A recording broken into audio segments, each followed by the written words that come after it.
Hello and welcome to a special edition of Horseplayers Happy Hour. I'm your host, Peter Thomas Fornatel, coming to you from Saratoga Springs. Actually, live at the Brentwood, though that's the name of another show we have on this network.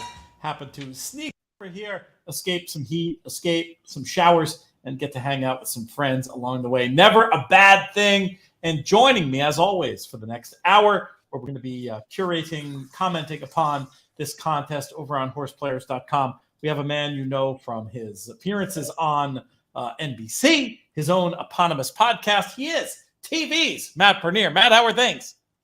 Good, Pete. It sounds like it's been a busy day for you up at the spa, not just talking about the weather as well.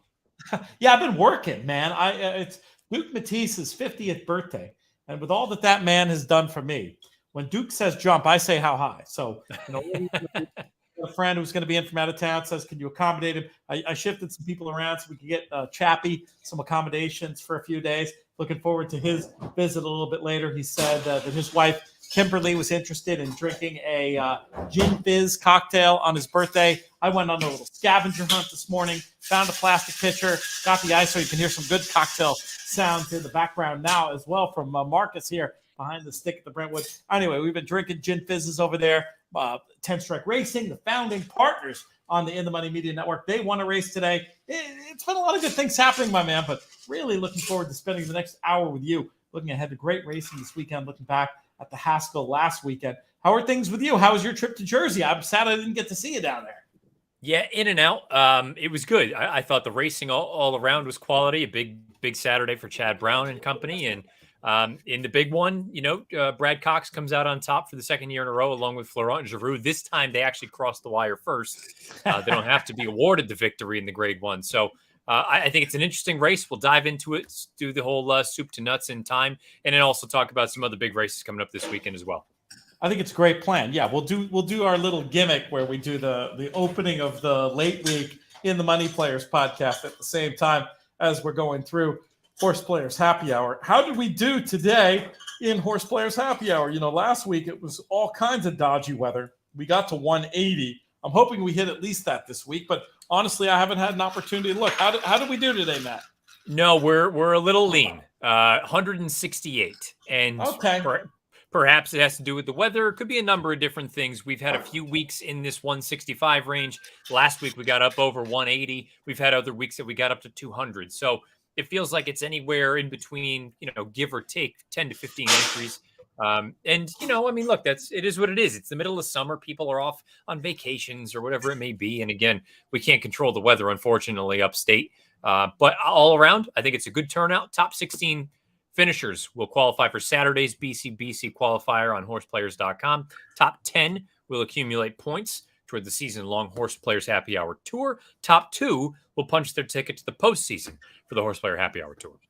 Very well put, and that's the idea here. So this is a very special thing we've cooked up with our friends at the Breeders' Cup. In part, we're promoting the Breeders' Cup Betting Challenge for sure, but we have this opportunity with 2 extra seats added to our tour prize pool at no extra cost to players. And you can participate in the prize pool even if you only play 1 week, if you happen to run in the top 2. And we get to reward the hardcores through the tour point system. As you said, you finish in the top 10, you accrue points, and through the tour, through your top 8 scores, can win a seat that way, as well as our man David Browning did in 2021. That's a story we're going to be following throughout 2022 through these games. And then there's also what we call the traditional route. You can play in this contest, $20, win your way into the $179 qualifier on Saturday, which of course you could also buy your way into directly and get your BC seat that way. So lots of different ways to win.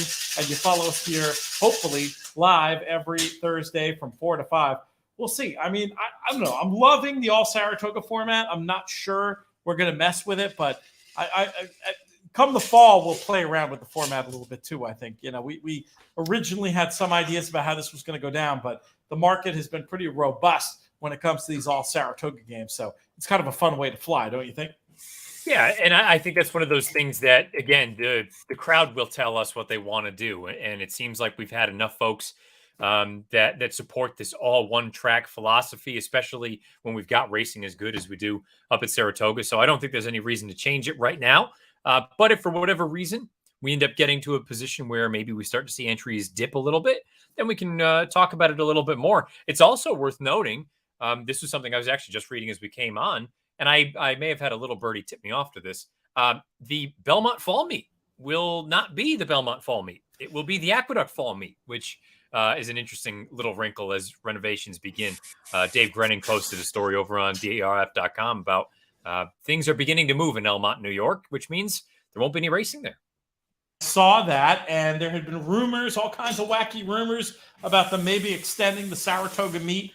Perhaps they just took too long to get that organized. Perhaps it was a logistics thing with keeping employees up here for the fall, but it does sound like they'll be going back downstate and simply running at Aqueduct. I mean, look, they've got to renovate Belmont. I mean, you go there right now, and it is not a fully formed situation. I mean, with the arrival of the arena, and I'm a big fan of the arena, but I mean, that took a giant chunk of the backyard out of it. When you go there, even on Belmont Day, you feel like you're in a place that's just not fully formed. This needed to happen. Belmont, for better or worse, it was a situation where basically was dated on arrival, right? I mean, I think it was early 70s. The whole world of simulcasting was, coming in. It wasn't really simulcasting back then. That took another 10 years. But the whole world of off-track betting, it was built for a day where they'd get 20,000 people, on a Wednesday. And these days it's a giant airplane hangar most of the time. And it makes sense that they're going to want to renovate and change and modernize and make it something a little bit more in step with the times and with some better options for people to come and enjoy the great racing that they have there. So this is, what I would describe as growing pains, I guess. And I'm looking forward to seeing what they come up with as far as this whole renovation project goes. And yeah, you'll be heading out to the Big A if you're going to go racing in New York this fall. I would imagine we won't see any Belmont until spring 2023. Is that what they're saying, Matt? Yeah, that's what Dave's article sort of alludes to. And I think one of the other interesting pieces that is brought up is the potential of a synthetic track being added to Belmont Park, which I don't know why it hasn't been discussed earlier, or maybe it had been and it was all behind closed doors. I know horse players are very stingy people. They like things their way. They don't want change, this, that, and the other. I can't understand how there hasn't been a synthetic track in New York prior to this. And if they do choose to go this route, I would imagine it would be the inner turf. And if that's the case, I think it makes all the sense in the world. I know some folks don't love it, but I think Gulfstream did the right thing. If you have the ability to have 3 racing surfaces, I think you should have one of each: turf, dirt, synthetic. I think it only makes sense. And it offers the folks up north of the border at Woodbine, if you don't want to ship down to Florida, but you still want to run some horses year round, you just have to drive down to New York. I think it makes all the sense in the world. We'll find out. That's not a confirmed piece that they're going to do that, but at least it's in the article and they're kind of kicking the tires on it. I think it's, frankly, I think it's a no-brainer, but that's just my opinion. It's very logical. It feels like it might also, though, be a precursor to not having racing at Aqueduct year round, right? I mean, certainly, yes. Synthetic and all weather. I mean, the idea that would be the winter racing service makes sense. I just would like to see them, and I think this will happen at Gulfstream as we go forward, have different races carded for the different tracks. It felt a little weird at Gulfstream when they had the 3 tracks, but similar races being carded. It became a little bit hard to get a line on some of the form. I mean, I'd love it if they said, for example, I'm just making it up, but sub $50,000 claiming, that's all going to be synth, and then you have a sort of a middle division of middle to top division, which is run on the turf, and then you sort of play that way, and you make the conditions a little bit like clearer, and then obviously you have the synthetic as a fallback too when you get weather and can't run on the turf. We'll see how it all plays out, but yeah, that was big news today. That came out via our man David Grenning over at the Daily Racing Forum, and something, if you're out there and you want to comment, throw some comments in. We'd love to hear what you think about this new plan for New York racing or what's going on up at Saratoga this meet so far. What is going on? Should we do a little quick leaderboard check? We got about 15 minutes. Matt, the way I have my setup today, I might ask you to read through the leaderboard today, both for the contest and for the and also for the overall tour leaderboard, if AJ is able to put that one up. But who's doing what so far? Well, and actually, AJ, if you can refresh that page, I think we have another result already in. I can go through. I'm going to run down. There it is. I'm going to. Nope. Are we in the same one? I'm in the wrong one. Stand by. Stand by. Stand by. Stand by. Here we go. So the top 16. Again, top 16 are going to qualify for Saturday's BC qualifier. We've already laid it out. Top 10 are going to accumulate points toward the year-long Horseplayer Happy Hour Tour. Top 2 automatically qualify for the postseason. The number 1 is Stuart Guthrie at 44.80, tied with Mark Henderson. They're both about $6 clear of Dave Nichols, who's in third. Fourth is Ryan Henderson, tied for fifth, Michael Domabil and Togo Travaglia. Seventh is Ronnie Rouse at $29.10. Eighth is Frank Foss at $29, tied, but apparently based on the tiebreaker, and for those of you that are unfamiliar, tiebreakers with the same amount of points breaks down to show placing. So Frank Foss must at least have at least one more show placing compared to James Lasowski and Daniel Edwards, who are both at $29. John Nespolini is at $28.70 in 11th. Ernest Hay Jr. is in 12th. We have a tie for 13th between Robert Mack and Bruce Meyer. 15th is John Ball III. 16th is Tyler Stisk. That's going to round out the 16 at this point anyway. Looking to move on. Tyler is ahead via tiebreaker from Ray Arsenault, who won the National Horseplayers Championship a few years ago. They're at 26-20, so we got a long way to go with only 4 races left.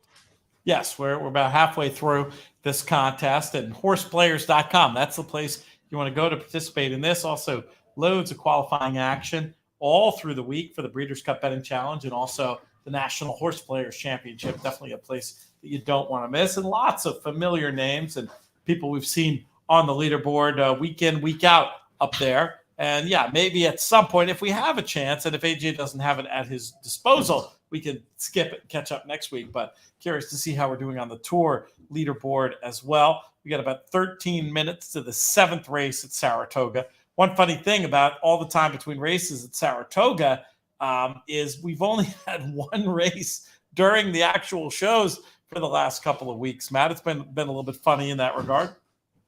Yeah, I think it's just one of those things that unfortunately we lucked out with the way Belmont was running with those Twilight Thursdays where first post was 3:05. It enabled us to get at least 2 races, and we could even start to talk about the third race as part of our hour. Now back to your standard 1:05 post time. We only really have one live race that will be going on during these contests as long as we continue on with the All Saratoga feed. But I think it enables us, and frankly, this time of year, I think it's most important than opposed to the beginning of the season when we started at Belmont. We have a number of win-in-your-in races, and not just win-in-your-in races for the Breeders' Cup over the weekend, but other major prep races for some bigger and better races down the road, whether it be the Travers or the Pacific Classic. So while we only have one live race to discuss, we have many previews of races that we can at least look ahead to coming up on Saturday that are going to be major events come World Championships time down at Keeneland at the beginning of November. We'll absolutely dive into everything going on Saturday, from the Vanderbilt to the Bing Crosby to the San Diego. We'll do that after we get through this next race at Saratoga, race number 7, coming in 10 minutes time. We got loads of time before this, Matt, but we might as well take a quick look at it. Did you have a strong opinion in here? Anything you would have been getting real stuck into as far as this week's Horseplayers Happy Hour goes? No, I found it to be a really difficult race, and not just because turf sprints are the bane of my existence. I actually would ask you, with the amount of rain that's fallen, it's still listed as firm. Do you think that's fair? The 2 storms we've had today have been really quick. So I think it's the kind of thing where it's probably still firm, but it's like sort of a weird firm where you definitely have some like dew in there. But I don't think it probably merits a change in the official course designation, because neither of those little downpours, they were like 2 15-minute downpours. So I think it's probably accurate. We'll see what the times look like and and how that shakes out after the fact. So, I went through, and part of the reason I had such a hard time with this race, and I'm going to just make a little token wager because the horse's price is right, but um, I consult 3 or 4 different products when I go through handicapping, and I couldn't get a consistent read out of the 3 or 4 from a pace standpoint. I have one program that says Immortalization, the 2, shipping up from New Jersey, is far and away the fastest horse early. And then I have other products that I use that suggest the horse won't even make the lead. So I'm going to gamble at 10-1 that one of the pieces I use is accurate and this one can make the front. If he can't, I don't think he can win, but I'm willing to find out at 10-1. Comes up from Michelle Hemingway, comes off of an open length victory in the starter allowance down at Monmouth Park on July the 1st. 3 horses have come back out of that race. They've improved their buyer speed figured by 9 points, by 12 points, and by 15 points. So there's a part of me that believes it was a pretty solid race. Again, I'm curious. I'll ask you, what do you think of the pace situation? Can the 2 make the front? I think so. I mean, you need an aggressive ride, but right, you look on a pace map at the other 2 runners. You've got Bustin' Shout with Kendrick Carmouche up. He can be aggressive, but coming out of that more galloping 6 furlong configuration at Belmont, it wouldn't shock me if they try to more of a stalk and pounce tactic. The runner I think is a bit interesting is number 8, Boston Tea Party, who I do not think will be on the lead on the cutback, though it's interesting that the Timeform US pace projector anyway has that horse on top. But looks like one who will really benefit from a cutback at distance, and I think should be forward anyway. But I don't hate the idea at all as a backup of Immortalization, speed of the speed type play. I mean, this horse just went gate to wire, going a flat 5 at Monmouth and looked pretty good. I mean, maybe needs to be a little bit faster, but not out of it by any stretch of the imagination as far as I'm concerned. I also, and I don't know if you agree or disagree, and frankly, I don't look at condition books. I don't know what races are and aren't written at different places, but I always look at, we see it a lot with Finger Lakes shippers, but I like when connections ship north to Saratoga. This is a horse that's run down in Jersey each of the past 2 starts. And again, I don't know what the condition books down there look like. Maybe there wasn't an N1X for turf sprinters or whatever the case may be. But I feel like there's a bit of, you're not going to ship all the way north just for the sake of shipping these days with what gas costs or anything else like that. I mean, if you can run in your backyard, you're going to do it. So I look at it as a positive. Doesn't mean anything. Doesn't mean that the horse is necessarily going to run well or win or any of that kind of stuff. But I don't know. I had a hard time. And again, I used 3 or 4 different products and I've got mixed messages from all of them, but there are enough to suggest that Immortalization could clear to the front. I'll take my chances that final half furlong won't be the thing that bites him in the rear end. Yeah, I think 2-8's an interesting way to go here. 8-2, 2-8, and see if we can't get lucky in this 7th race at Saratoga. Looks like about 6 minutes to post there. Again, I have a little bit of an unusual setup here at the Brentwood, so I'm not able to look. This would be a great time to answer any questions if anybody out there wants to hit us up with any. And then, we'll do a little reset after the race. We'll look at that leaderboard and see where we are, and we'll talk about the Haskell from last weekend, and we'll look ahead to this week's Win and You're in action for the Breeders' Cup, the Bing Crosby Stakes. And I know, Matt, you're very excited about the San Diego as well as potential key prep for bigger stuff going forward. Yeah, the spoiler alert, we'll talk about the Saratoga races. I think they're pretty cut and dry. I mean, I don't know how crazy I would get in either of those. The Del Mar races, which include the Win and You're in Bing Crosby, I think you can put it this way. The horses that look like they're the clear-cut favorites, I think you've got cases against them, and you can try to get a little bit cute in there. Whereas the 2 races at Saratoga, it seems very much like it would take something kind of unforeseen to unfold for some of the big names in there to not fire and perform. I tend to agree. I mean, the Jackie's Warrior especially looks like a horse that could be a legitimate 1-5 shot in this year's Vanderbilt. We'll wait and we'll get there when we get there, though, and see if we have any comments or questions from the people assembled. We'll try to do some other stuff before we get to what will eventually end up being the opening to our late week show here on the In the Money Media Network. What else Any other interesting experiences last weekend down there at Monmouth? Outside of the big race, any particular performances that impressed or surprised you, Matt? No, I mean, I thought it was pretty straightforward. I mean, the racetrack was like lightning. We saw track record after track record come down, and from a turf standpoint, I look at that United Nations. We kind of touched on it. Wouldn't surprise me at all if Adamo took a big step forward. He ran well. I don't know that I'm looking at him as a Breeders' Cup turf kind of runner. Trebuven, it seemed like he just kind of hit the wall at the very end. I didn't like how late he was to change leads in deep stretch. Beyond that, I mean, Gufo kind of did what Gufo does. He comes with his run, sometimes good enough, sometimes it's not. But beyond that, I did see some chatter about highly motivated, kind of putting himself into the Breeders' Cup Classic conversation. He's going to have to do a lot more than that, isn't he? Yeah, I mean, not to cold water that, but boy, I mean, this horse is so much slower than the horses we are talking about. We have talked about. We will continue to talk about. He's just not nearly fast enough to be. I mean, again, if I'm being brutally honest, he's not remotely competitive against some of the fastest horses that we have at 1.25 miles, especially so. I don't think he's a 1.25 mile horse. Never have, never will. But he ran very well. Give credit where credit's due. Search results, I'd love to know what the long-term plan is, because I don't personally see her as a distaff horse.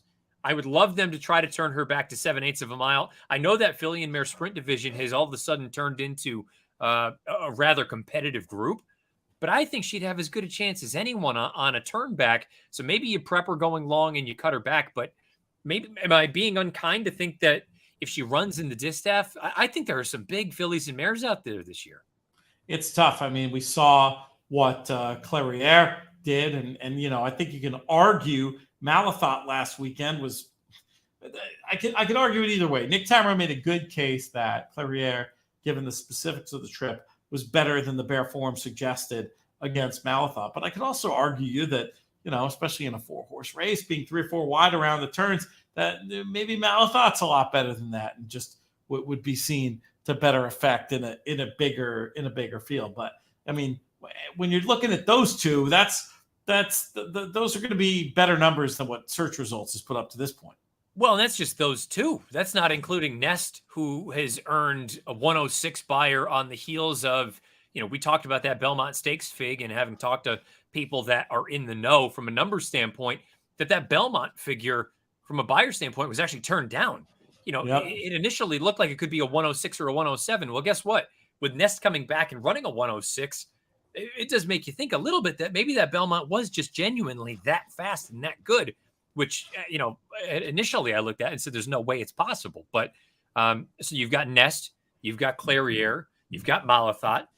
It sounds like She Dares the Devil's going back west to Del Mar, possibly for looking to repeat in the Clemenel Hirsch.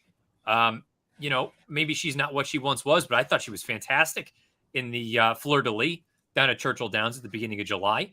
If she can kind of build upon that form, add her to those other 3 we've talked about, and then getting back to search results, I don't know. I would rather take my chance going 7/8 at Keeneland against what, from a raw talent standpoint, I think I am as good as anyone compared to the distaff at 9 furlongs, which might be pushing it a little bit for me, against what I think could be a very good group. And I haven't even mentioned Latruska yet.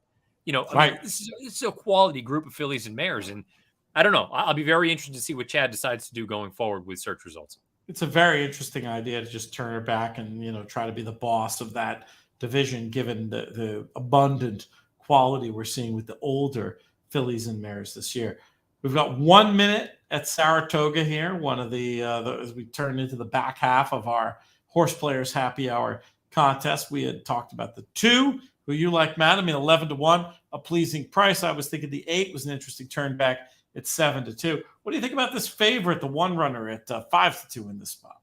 Yeah, from a numbers standpoint, I understand it. I feel like whenever Al Stahl shows up, you have to respect any entrant from his barn. The thing that I was a little bit unsure of, you take a look at some of the workouts. We've got pretty healthy gaps in the workout tab. You've got a June 12th work. You don't have another one until June 30th. You don't have another one until July 15th. off of a bit of a layoff, I am a little bit leery at a short number. Maybe there's some signal in this money that the one is taking, but I was inclined to let this one go by. Of the other runners in here, I guess Ring of Fire at 4-1 makes a bit of sense, but I don't know that you're getting I don't see a forward move coming. I think she's going to run a low 80. If it's good, or he rather, if it's good enough, it's good enough. But I don't need to find out at odds of 4-1. The 5 I thought was a little bit interesting, but is rather chilly on the board at 7-1. Legends Can't Die goes out for George Weaver. Broke the maiden on debut. They paid a boatload of cash for a son of Valiant Minister who stands for 5. They paid $350 back at OBS in April of last year. And the horse won solid enough first out of the box. Saez jumps off. Franco is on. Do with that what you will. I don't necessarily look at this as a downgrade. I think Manny is, right there with Luis Saez. But, I know some people get turned off by first time against winners. That to me doesn't really, is the horse good enough or not? I typically look at it that way. But beyond that, I just thought it was a really difficult race to make heads or tails of. The horse you brought up, the 8 Boston Tea Party, is, at least for me, with the 2, the key to the race. Because if the 8 is fast enough to apply pressure to the 2, I think the 2's goose is cooked. If for whatever reason on that turn back, granted, the Manila was against much better company. If the 8 decides to sit and say, we're going to have the bottom, we can go by you, that's when I think the 2 could get brave out there. But it really will boil down to how aggressive Zarek can sell and what kind of early foot does this 8 have on the turn back. I'm interested to see how it plays out. I do think those are the 2 interesting runners, all the way up to 13-1 now on the 2. So that's certainly, why not at that point? You mentioned that idea of the first time against winners as an angle, potentially negative angle.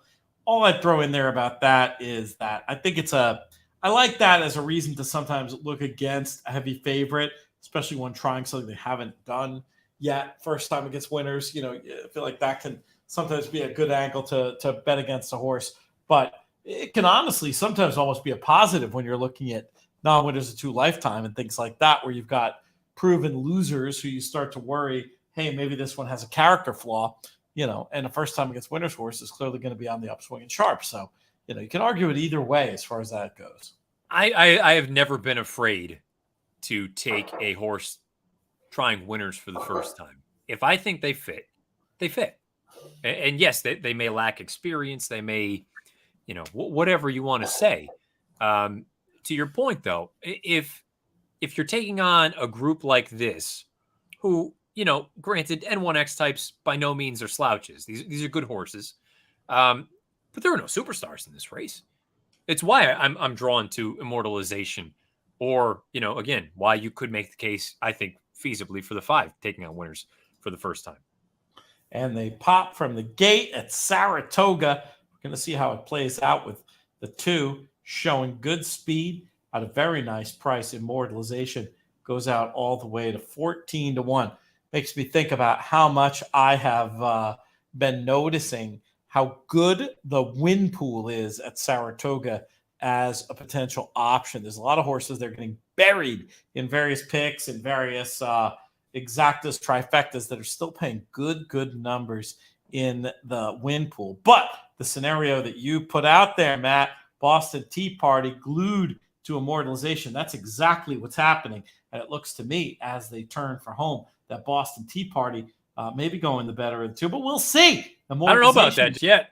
Digging in on the inside, just as I spoke those words. And we've got the 6 up the wood making a run, and we've got the 1 down the center. It looks like those 2 will decide it. I think it's going to come 1-6. They might have gone faster than I thought they did here with the 1 getting the best of them. 1-6-3 at Saratoga. That was a horse we talked about, that Al Stoll horse that caught all the money. And you said, hey, maybe we want to suspect that. You don't often see, as good as David Aragona is at making a morning line, an 8-1 morning line going off at 2-1. That could be a proxy for inside info of sorts. And Evan Singh just blew them away there in that race at Saratoga.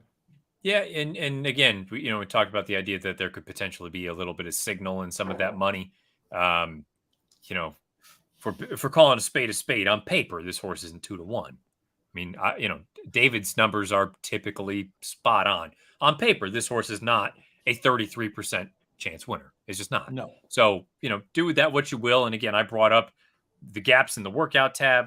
The horse had only sprinted one time. Granted, it was a victory in the first career start, but the horse won. The horse won like a 4-5 shot, never mind a 2-1 shot. So, do with that what you will. But good effort from this one. I thought Steve Christ's horse made a good move up the inside beneath Johnny V. And then there's a photo there for fourth with, the pace setter, the 2, and I think maybe the 7 was involved. But hey, full marks to the winner at 2-1. Stephen Crest, owner of Thin White Duke, with the great David Bowie inspired name. Going to be hearing, hopefully, I haven't reached out to him about this, but hopefully he'll say yes, going to holler at Stephen and see if he wants to come and join us for our Whitney Day show next week. Hopefully we'll get him and JK on there. But yeah, he's got to be happy with that second there at Saratoga. 1-6-3 in the 7th at Saratoga. And I think, Matt, if you're game, we'll do a little reset and we'll look back and look forward as far as all these Breeders' Cup doings go. Let's do it. Hello and welcome to the Late Week in the Money Players podcast, which is also in the middle of our Horse Players Happy Hour. Want to encourage everybody listening to participate in Horse Players Happy Hour every week. An amazing deal for players. We've got this tour. You only have to play 1 week to be eligible to participate in the prize pool. We've got $20,000 added as far as that goes. All you got to do, go to horseplayers.com, put up $20 and play Horse Players Happy Hour every week on Thursday. And best of all, the rake goes to Thoroughbred Aftercare, our friends at Thoroughbred Aftercare Alliance, and also the Thoroughbred Retirement Foundation. I'm your host, Peter Thomas Fornatel, coming to you live at the Brentwood this Sunday, as I will be every Sunday for the rest of the week, and joined by TV's Matt Bernier. Matt, how are things? All good, Pete. Looking forward to chopping up this weekend's racing. We've got a win and you're in for the Breeders' Cup Sprint out at Del Mar. We've got a Grade 1 Sprint at Saratoga. We've got a 3-year-old prep. We've got a Pacific Classic prep. You name it. I feel like we've got all bases covered. Let's look back before we look forwards. We had the Grade 1 Haskell last weekend, win and you're in action for the Breeders' Cup Classic. Many thought of it as a match between Jack Christopher and Taba, but it was Cyberknife who got the spoils, making that big run in the lane and getting the money. What did you think of this performance? Yeah, I mean, he was, when you watch the race, he was traveling the best at every point. It was a matter of, would Florent Giroux find any kind of a seam for him to run through? In fact, at the top of the lane, he's able to shoot down on the inside. He kicks on and just holds off Taba, who's closing with a flurry. I thought it was a really encouraging effort from Cyberknife, a horse that, I got to interview Brad Cox right after the race, and he still alluded to the fact that the horse mentally is still a bit of a work in progress, but he continues to improve from a speed figure standpoint. And I love that he's willing to run in behind horses, which is something Taba is not willing to do at this point in his career, which is a big red flag with a horse like that, where the talent is off the charts. But the 2 times he's been in behind horses, the Kentucky Derby, which was a non-effort, and then on Saturday or last Saturday in the Haskell, and until Mike Smith got him out into the clear, he looked like he was going to run fourth. He was just paddling along. He gets into the clear and he finishes with a flurry. So there's a part of me that looks at it and says, Taba, until he irons those things out, yes, he is certainly fast enough to be competitive, but he's got a long way to go. Cyberknife, yes, mentally still needs to continue to improve, but for him to be willing to move up into spots that are rather tight and still kick on with it, put it this way, his only problem right now is it seems like once he makes the front, he waits on somebody to come to him. Yes, that is a concern, but I think he can iron that out with a horse in time. I would rather at this point in time take Cyberknife than Taba if we're looking long-term. I would agree. I mean, Taba looked absolutely finished turning in. I mean, I take your point that maybe some of it was he just doesn't want to be down inside of horses. And when he got outside, he continued to finish with alacrity. But, I mean, Cyberknife beat him on the square with, I think you could argue, a trickier trip. And I just don't like the way Taba travels. I mean, he's good. He's very, very good. But whether it's in his workouts or in his races itself, he's a horse who runs in spots, and it's going to be very hard to do that and think you can annex a race like the Breeders' Cup Classic. True or false? Yeah, I mean, right now, I think it'd be hard to fully trust him. I suppose you can say the same thing about Cyberknife, just simply because he's not a completed project yet. But my thought is Taba still has a lot more learning to do compared to Cyberknife, who at this point, yes, he does have some learning to do, but for him to be willing to put himself into tough positions and still be able to persevere, I think that speaks volumes about his potential. I made the analogy that he reminds me of Authentic in that the mind has not caught up to the body just yet, but he is still producing grade one efforts. That's a dangerous combination going forward in a positive way. That if the mind catches up to the body, he's going to be a serious threat in any of these big races. And assuming they do continue on with the path they've mapped out to the Travers, I guess the audible would be the Pennsylvania Derby. He's a player in either one of those races. And if he moves forward from a number standpoint, here into 102 winning the Haskell, he's not miles behind some of the best. The older horses are still boss right now, but I could see an improved 3-year-old like Cyberknife continuing to jump up that buyer scale and making his presence felt. If you were Al Gold's racing manager, Matt Bernier, what race would you suggest that they should point to next? I would say the Travers simply because I want to find out truly his ability at 10 furlongs. Now, I personally don't have any doubts about it. He ran the final 8th faster than anyone else in the Haskell. I thought he looked good all around. I don't think that was a horse that was slowing down. We've talked about it, and I've stolen your phrase, an upline from a pace standpoint. According to Timeform US, both of his last 2 races have been uplines where he has run faster as the race has gone on. If you're doing that at a mile and an eighth, I think that bodes well. In races that you figure to get some pace, you're finishing. I think there's reason to believe this horse could be even better at 10 furlongs. And if that's the case, which again, I'd like to find out in the Travers, I think he could be a very intriguing prospect come the beginning of November at Keeneland. Credit where credit is due. That's when I've swiped myself from the great Paul Matisse, the NHC champion professional player who makes his own figures. And I absolutely learned about that concept from him. And it does seem like Cyberknife is just ever improving. It'll be interesting. As a racing fan, I definitely want to see him go in what looks like it could be a loaded Travers. Maybe we have time for a quick word on the Jim Dandy before we get things done. Before we move on from the Haskell, though, Jack Christopher, I think the Occam's razor opinion, the simplest explanation is the best. The way he traveled through the race, the way it looked at the top of the lane, I mean, he looked like he was going to win by 3. I wrote a no finish on my trip note. It seems like he's meant to cut back. Is it as simple as that? Yeah. Anyone that's drawing any other conclusions, I think, is a bit misguided. It's not that the horse is not talented. It's just that final 1/8 of a mile came back and finally bit him. The pedigree, we were waiting for it to show up, and it finally did. That doesn't mean that he's not going to be a major player in whatever one-turn race he continues on with. And I've seen some people bring up the 1-turn versus 2-turn argument. Oh, he didn't see out the trip.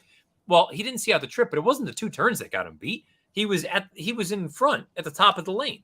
He just didn't get that final 1/8 of a mile. I think if all things continue on this way, he's arguably the horse to beat in the Breeders' Cup Dirt Mile at Keeneland, going 2 turns. The talent is there. He just doesn't want to go that far.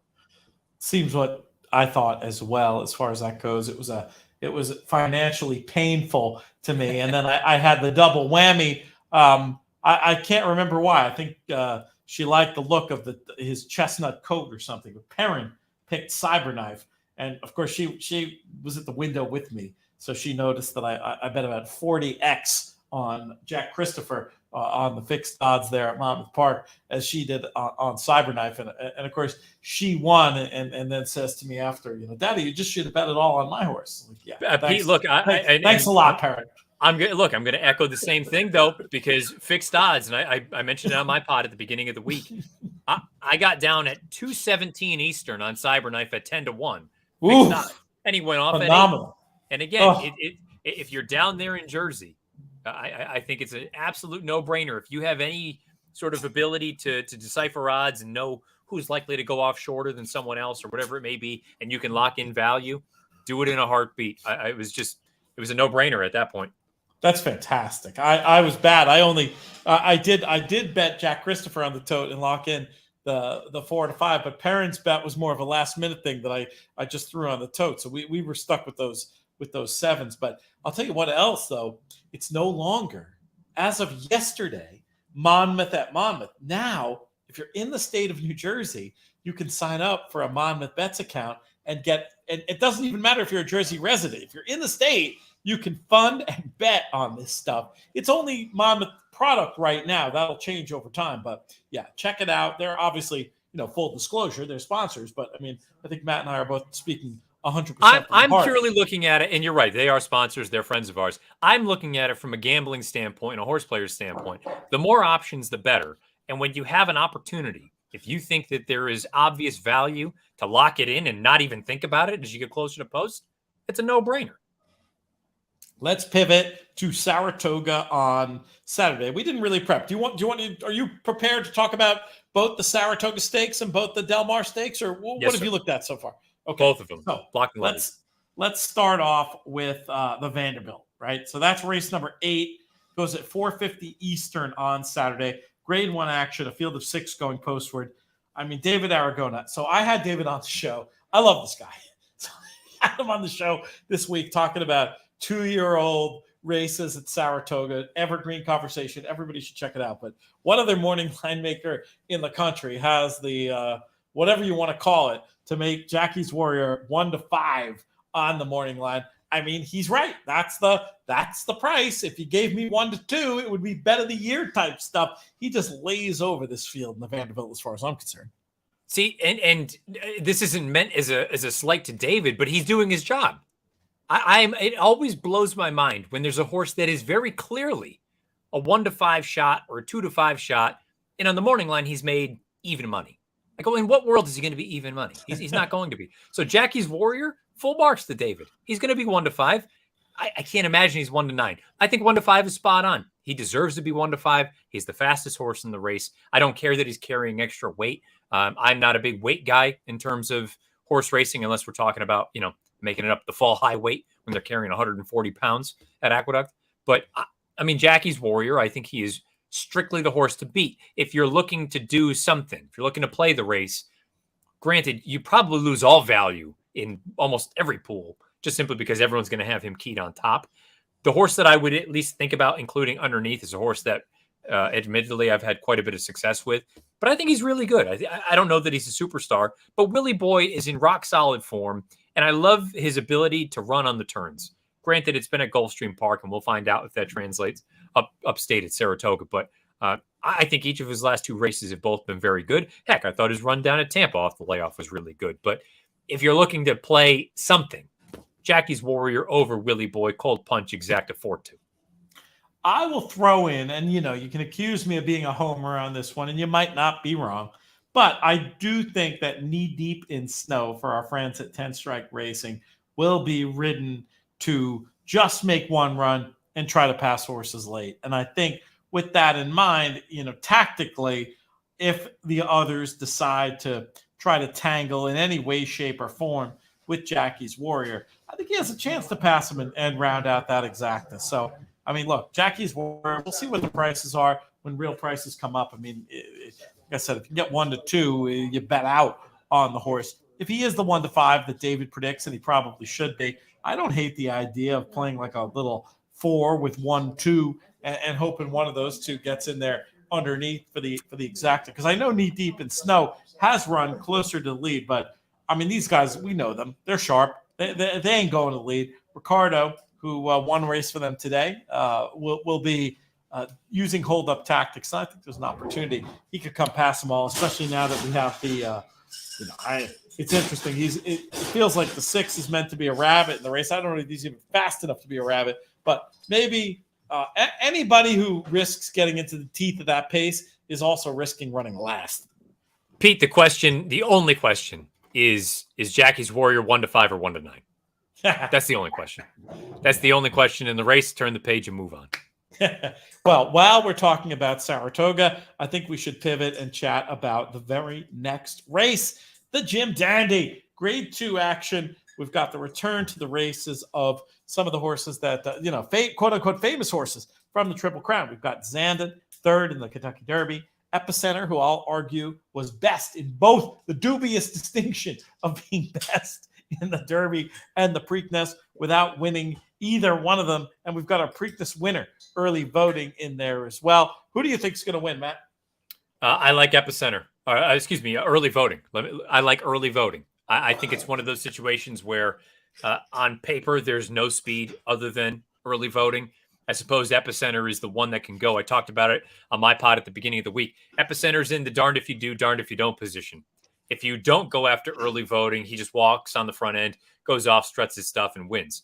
If you go after him, you have to put him away and then hold off your uncoupled stablemate in Zandon or Tawnyport.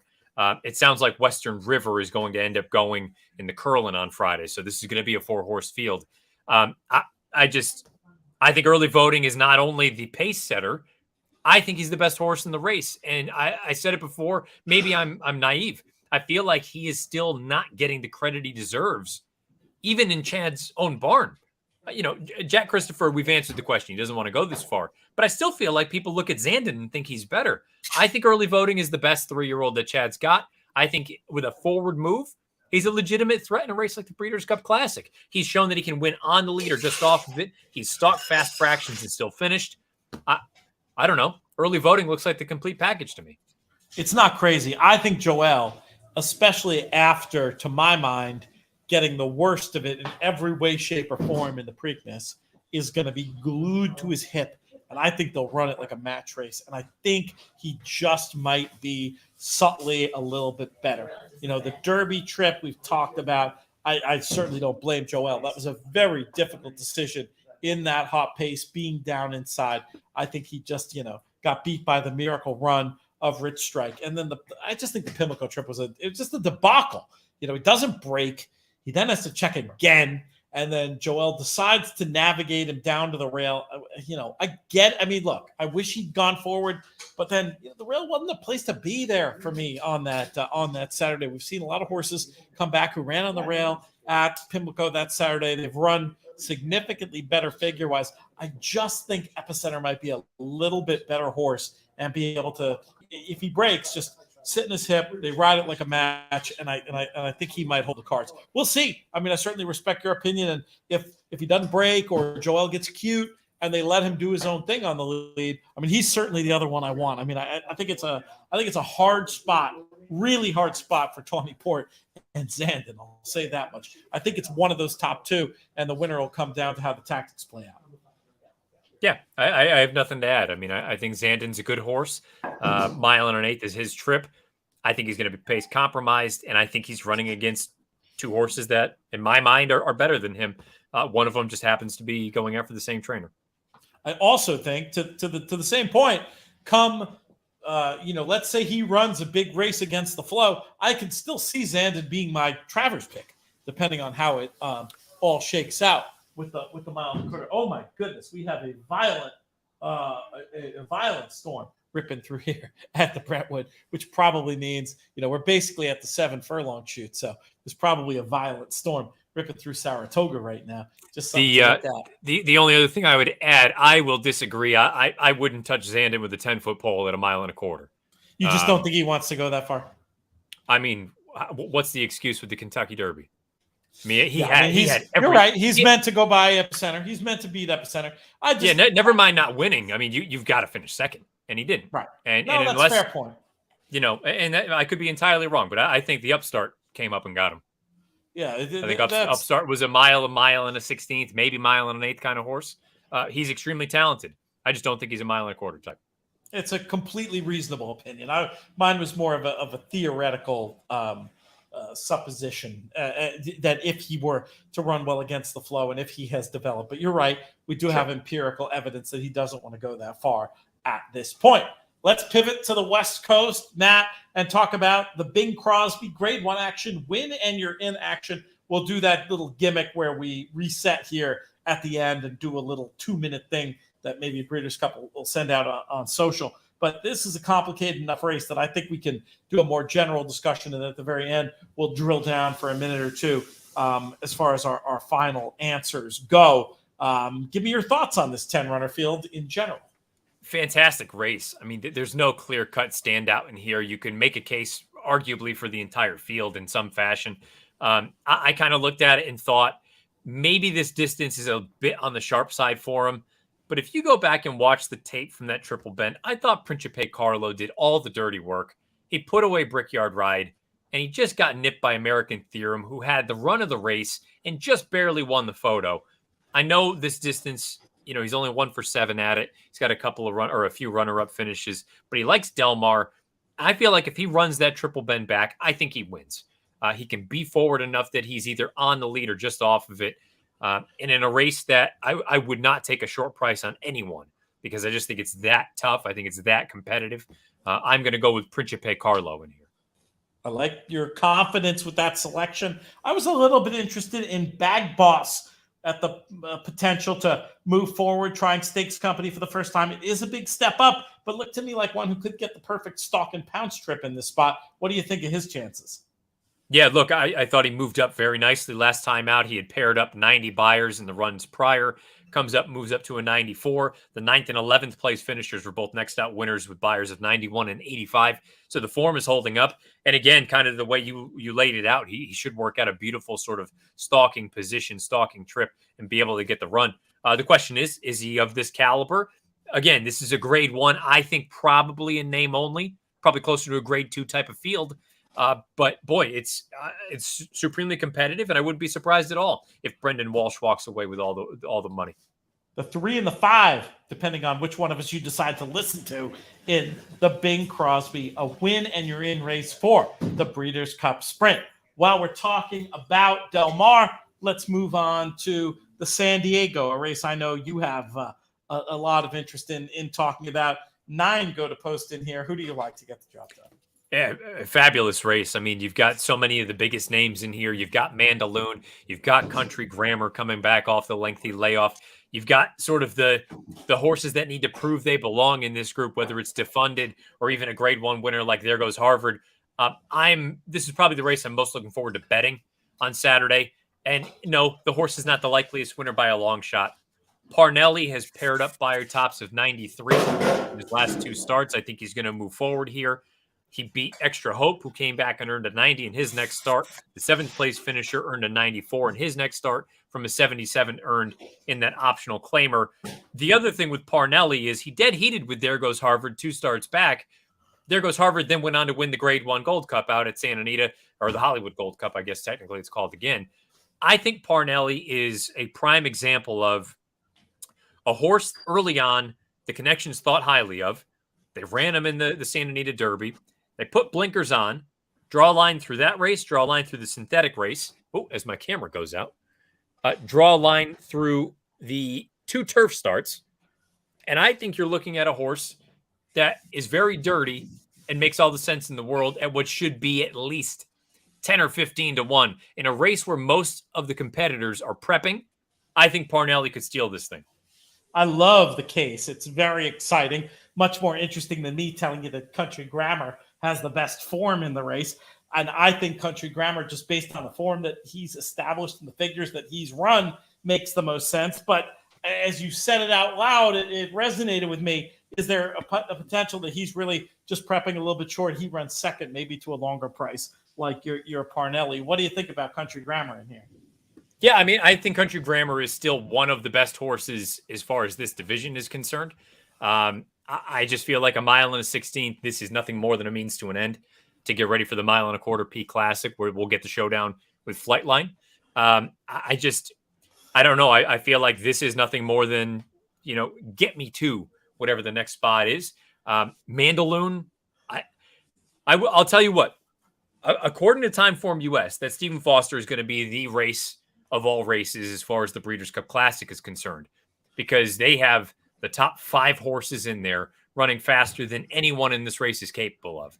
And if that's the case, I won't be surprised.